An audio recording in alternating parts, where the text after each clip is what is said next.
सखी बातें तोरा के कैसे रोज रोज बताई रे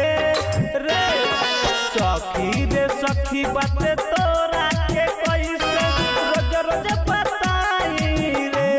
अपनी बात दिले मोरा भातार से नहीं कोड़ाइल रे परती बात दिले मोरा भातार से नहीं कोड़ाइल रे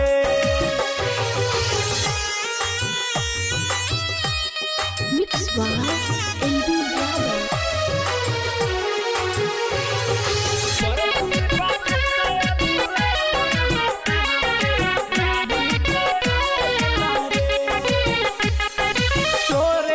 हमार चढ़ल जवानी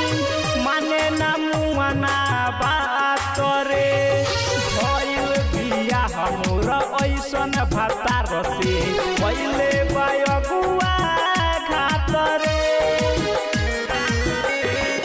सोरे के हमार चढ़ल जवानी माने ना मुआना बात रे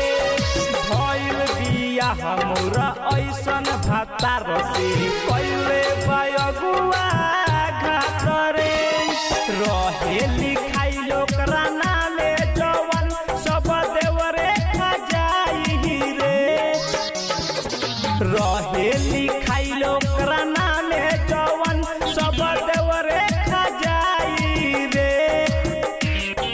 परती बखत अभिले मोर भातार से नाही कोड़ाइल रे परती बखत अभिले मोर भातार से नाही कोड़ाइल रे